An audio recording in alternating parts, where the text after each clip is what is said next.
Good morning, student. As we have later studied, lastly studied the cell wall and started the cell membrane.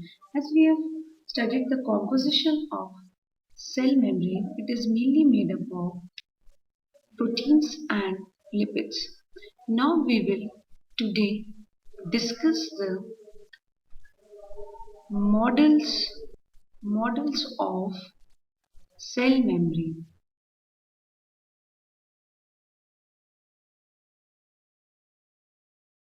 There are many models given on the cell membrane. As we will see, the first model was given by Daniel Davison. He gave the sandwich model. According to him, there is two protein layer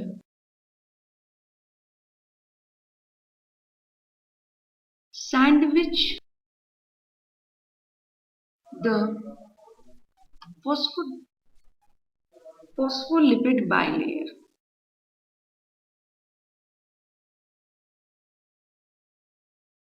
But it was later discarded as it is unable to transport water and water soluble material.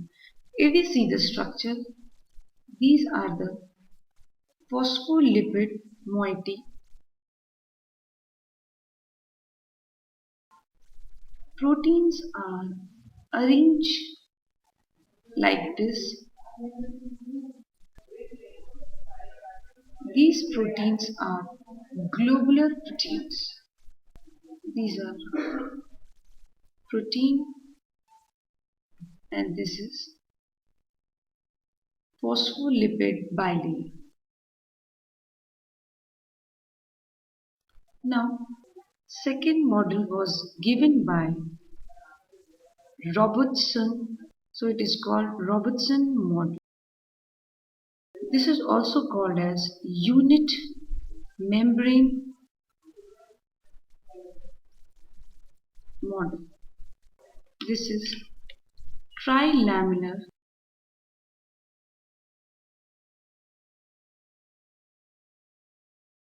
that is three-layer structure, two phospholipid layers, and outer the protein is present, but this protein is present in extended form. So this is extended.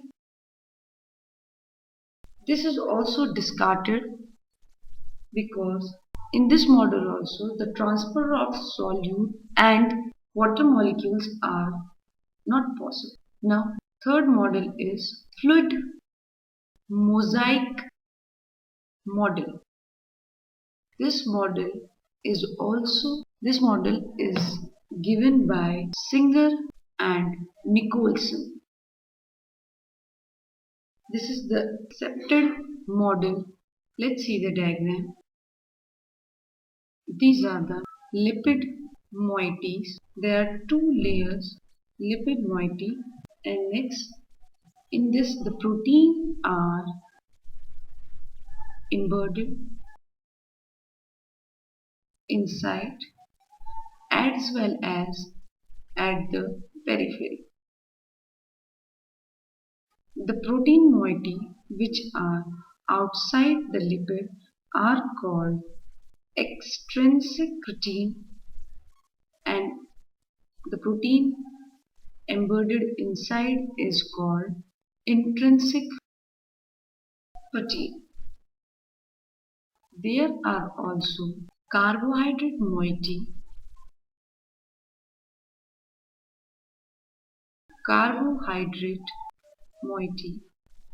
present. Two types of carbohydrate moieties are present: glycoprotein and glycolipid. The steroid molecule are also present cholesterol to provide stability and flexibility. Carbohydrate moiety help in communication as they provide signal and recognition. This model is also called by a phrase protein iceberg in, in a sea of lipid. Means in the sea of lipids, as the lipid molecule are at the surroundings, protein are embedded as the ice in this lipid molecule. So protein iceberg in the sea of lipid. Now we will discuss the function of cell membrane. The first function is protect the cell from injury. Second, help in cell-to-cell recognition, carbohydrate moiety for communication and recognition. Next, movement molecules in and out of the cell. If we further go in detail about this, we'll discuss the type of membranes on the basis of their permeability. Permeability. The membranes are divided into four categories. First is permeable, as the word suggests, permeable with each and every molecule can come in and go out of the cell. The best example is cell wall. The next one is impermeable, as the word says, that is, it is not permeable to the molecule inside and outside the cell. The very good example is lignified cell wall. Lignified cell. As cell wall is made up of lignin. Lignin is the dead part which deposit on the cell wall and it becomes impermeable. The next is selectively permeable. Selectively permeable or semi-permeable. As the words say, it is permeable only for the specific solvent molecule only, but not for solute molecule. A very good example of this is kidney membrane. Now the last one is differentially permeable membrane, as this is the membrane out of which solute passes but not the solvent. The example is tonoplast and plasma membrane.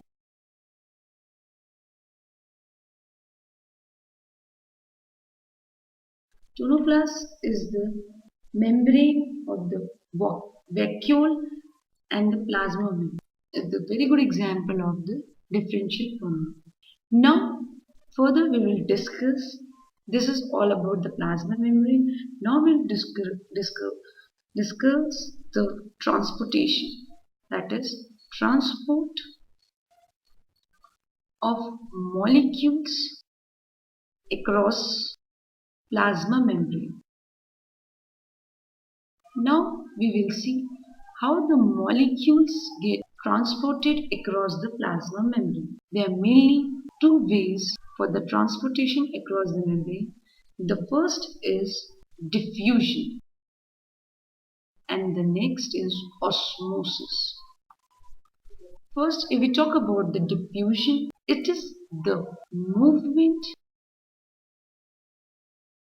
solute or ions from higher concentration to lower concentration. This is applicable in all that is in all phases, that is in water, gas, gaseous and liquid. It is a passive transport.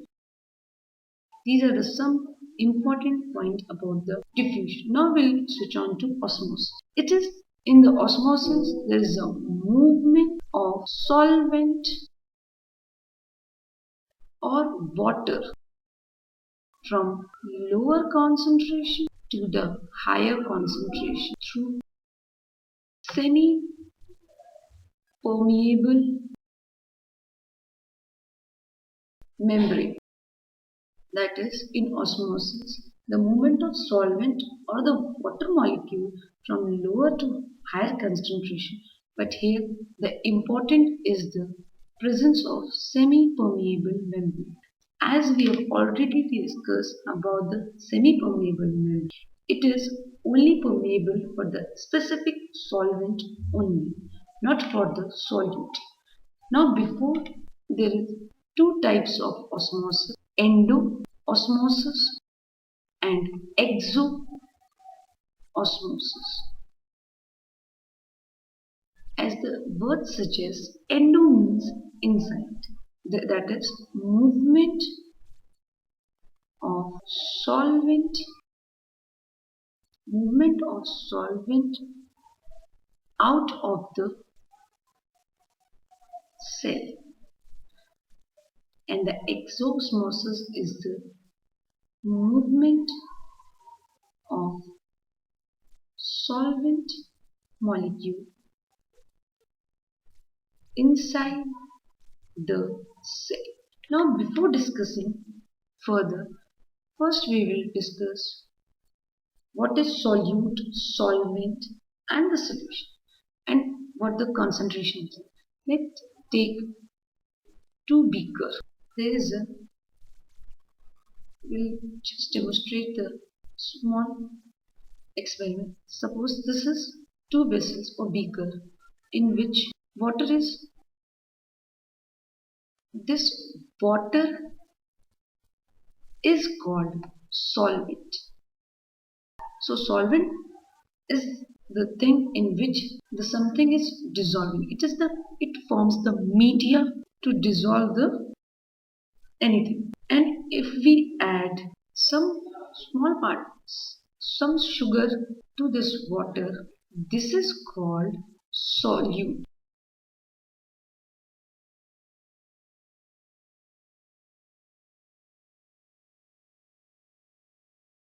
And when solvent mix in mix the solute, it forms the solution.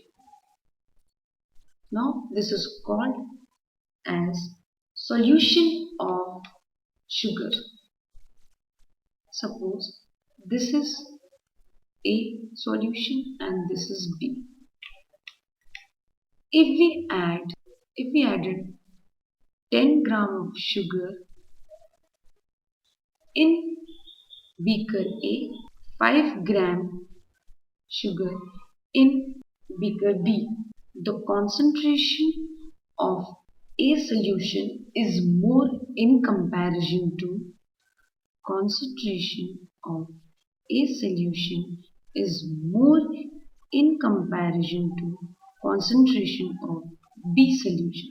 Means A solution will be more sweeter in taste than concentration B. So in this way we describe the concentration of solution. So concentration is nothing but the comparison between two things. Now we will discuss the type of solution on the basis of concentration. We broadly classified into three types. First is isotonic. Isotonic is as the we first elaborate the word. Iso means equal and tonic means tension. If we see the beaker, here is the one cell, that is the concentration inside the cell, concentration of the cell is equal to the concentration of the solvent. When this both become equal, then there is no exchange between them. So this is called isotonic solution. Next we will see the hypotonic solution. Hypotonic solution, as the word suggests, hypo means below and tonic is tension. In this solution, this is the beaker, here is the cell, the solvent. In this case, the solvent concentration is low. So the solvent will move from lower concentration to the higher concentration. That is, the solvent concentration is low and the cell is high. So water will move from solvent to the cell. Solvent will move from the beaker to the inside the. As a result, the cell swells up and finally burst. So in this process, endoosmosis occurs. Now the next is hypertonic solution. Again we'll first break the letters. The hyper is above, tonic is tension. If we see the diagram, here is the beaker and the cell. Here the concentration of the solvent is low than the cell. So water will move from lower concentration to the higher concentration. That means the solvent of cell will move outside outside in the beaker. That is from lower concentration to the higher. In this, the cell shrinks and the exoosmosis occurs. So this exoosmosis is also called plasmolysed cell, and hypotonic is called deplasmolysis. Now we will discuss the cytoplasm. Cytoplasm is the cell substance between nucleus and plasma membrane. It contains cell organelles